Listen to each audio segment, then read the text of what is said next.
Jadi gue punya saudara kembar yang bener-bener mirip banget sama gue. Namanya Fatur. Fatur lahir seminggu sebelum gue lahir. Gue gak ngerti kenapa bisa berjarak gitu, tapi ya udahlah ya. Kalau lu mau nanya seberapa miripnya, mirip banget, 100%. Dari muka, tinggi, berat badan, bahkan potongan rambut pun persis. Yang bedain gue sama dia cuma satu, sifatnya. Kalau lu mikir gue yang baik, dia yang buruk, lu salah. Gue adalah yang nakal dan dia adalah yang baik. Dari masa kecil Fatur selalu nurut sama mak gue. Setiap pagi pasti bikinin kopi dan nganterin mak gue ke pasar. Sementara gue pengen warnet, bos. Setiap malam Jumat Fatur juga selalu rajin bantuin mak gue bikin sajian-sajian gitu. Di desa-desa tuh biasa ya. Apalagi dulu katanya mak gue pernah kecelakaan hebat yang buat ayah gue meninggal. Tapi mak gue dengan ajaibnya terselamatkan. Mungkin karunia ibu yang sedang mengandung. Sementara kebiasaan gue kalau malam Jumat tawuran, bos. Malam Jumat minggu lalu gue udah persiapan tawuran sama kampung sebelah dari pagi. Gue kumpul di base camp, nyusun strategi, ngasah celurit dan sebagainya. Gue penuh persiapan matang karena kampung sebelah terkenal gak pernah kalah. Gue di sana, gue nungguin sampai malam jam 9 malaman. Gue takut dicariin ma gue sih, tapi untungnya enggak. Karena entah kenapa dia suka tahu persis lokasi dan waktu jadwal tawuran gue. Saat itu persiapan semua udah matang. Gue dapat posisi barisan belakang yang berfungsi nyerang ketika barisan depan dipukul mundur. Jam 9 malam pun tiba. Gue gas naik motor beat gue ke jembatan penghubung antara kampung gue dan kampung sebelah. Dan pertarungan pun dimulai. Barisan depan kocar kacir,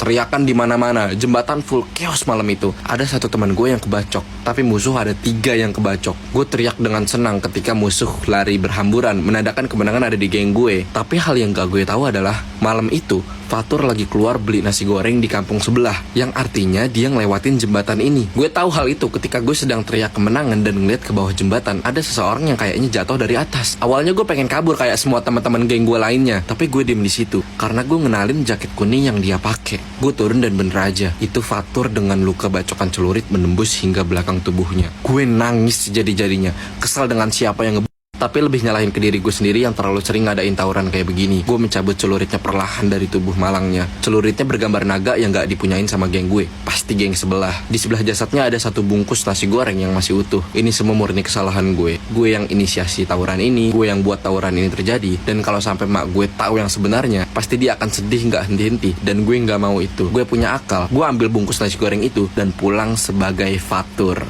Mulai malam itu gue adalah Fatur, anak baik yang nurut sama mak gue. Agak susah sih yang ngubah sifat. 7 hari kebelakang gue selalu nganterin mak gue ke pasar. Dan setiap paginya pasti gue bikinin kopi. Gue gak pernah main warnet lagi dan selalu bantuin mak gue, layaknya Fatur beneran. 1 hari setelah tawuran itu, warga udah menemukan jasad yang kata mereka Fatir meninggal pas tawuran. Semuanya berjalan normal sampai tadi siang. Mak gue masuk ke kamar gue dan manggil gue Fatir. Gue kaget dong. Mama kenapa manggil aku Fatir, bukan Fatur? Mama udah tahu yang sebenarnya, nak. Maksudnya? Fatur punya 3 hal yang gak kamu tahu. Pertama, dia selalu bikinin mama kopi pahit, bukan kopi manis. Kedua, dia selalu nganterin mama ke pasar lewat pintu belakang, bukan pintu depan. Maafin aku, Ma. Gue nangis sambil terseduh. Terus kalau yang ketiga, Ma, Fatur lahir seminggu sebelum kamu lahir. Jadi dia harus dikorbankan seminggu sebelum kamu. Hah? Maksudnya, Ma? Mama berhutang 2 nyawa pada saat kecelakaan yang dulu menimpa mama sama ayah. Tunggu sebentar. Mak gue ke dapur, gue disuruh diem di kamar. Dia masuk lagi bawa celurit bergambar naga sambil bilang, tunggu nanti malam ya, dan gak boleh keluar. Sekarang udah mau sore, udah mau jam 2:30. Dan gue masih dikunciin di kamar, gak tahu apa yang akan terjadi.